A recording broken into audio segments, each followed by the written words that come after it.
Welcome to Mumble Mondays, episode 3. Today I'm going to talk about Max Holloway versus Dustin Poirier, and I also might touch on Lucas Tracy's 50 great all-time great list, or whatever you want to call it. So let's start by Max and Dustin. Now, this fight is coming up obviously on Saturday, and I'm very intrigued by this fight because the stigma around Max Holloway versus Dustin Poirier is that Dustin Poirier absolutely battered him. And obviously he subbed him in the first fight, and then the second fight, the first couple of rounds were very, very dominant by Dustin.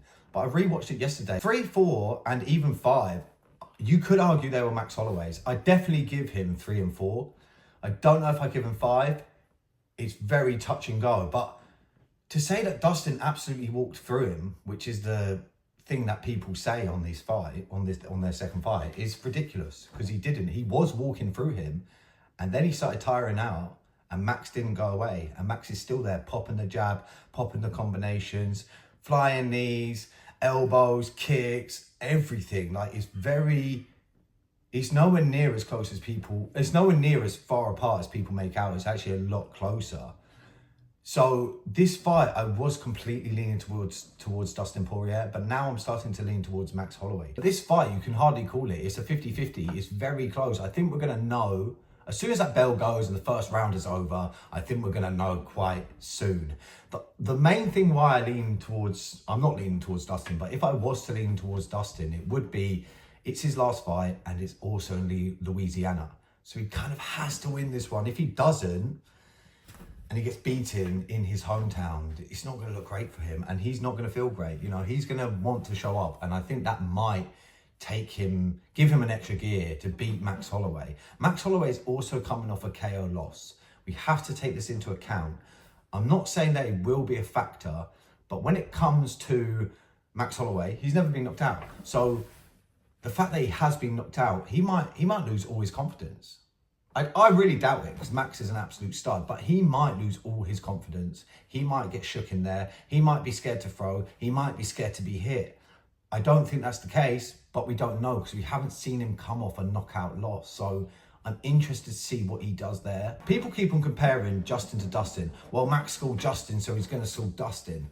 They're different fighters. Justin stands up tall and he's static. He barely moves. Dustin is constantly shuffling about, constantly moving, guard up, guard down, hands up, like moving about, in, out, like southpaw, orthodox. He keeps on switching it up. Justin Gaethje stays in orthodox for basically the whole fight, and he doesn't move at all. He just stands there. He's there to be hit. I think he's got more power than Dustin, but Dustin's got more technique, which could basically be more power if you think about it.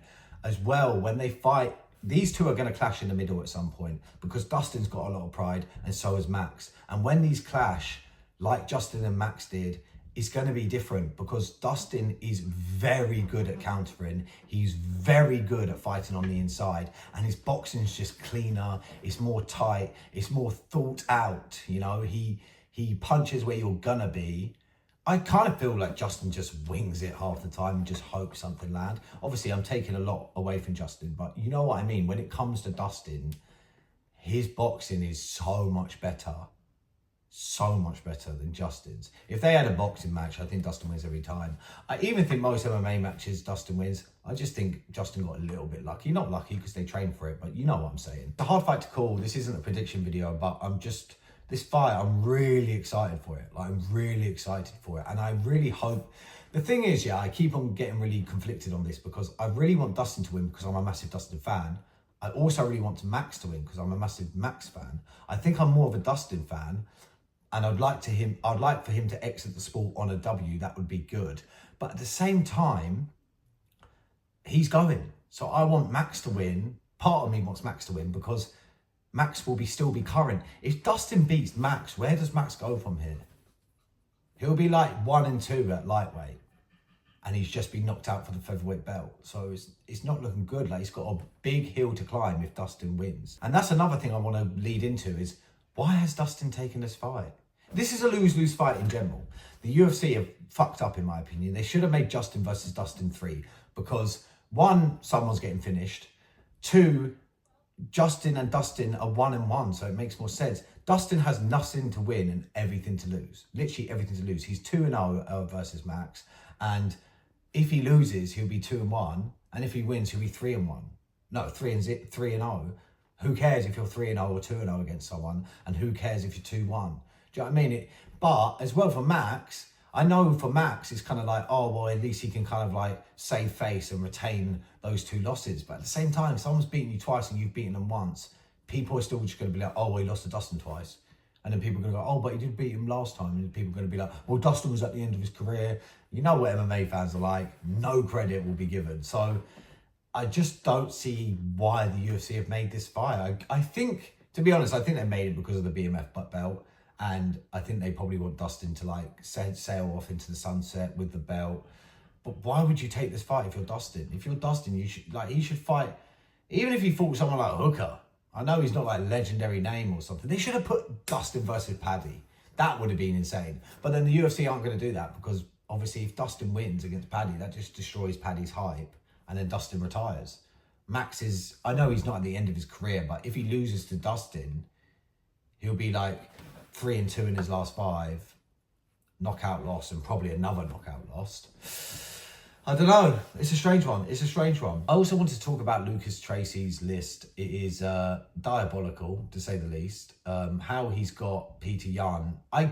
The thing is, though, he did open my eyes up a little bit because I was that guy that was like, oh, title wins, he's got no title wins. And it's like, what are title wins, really? A belt's put on the line, but if you just take that belt away, like is the opposition any good? Like, what caliber does the opposition hold?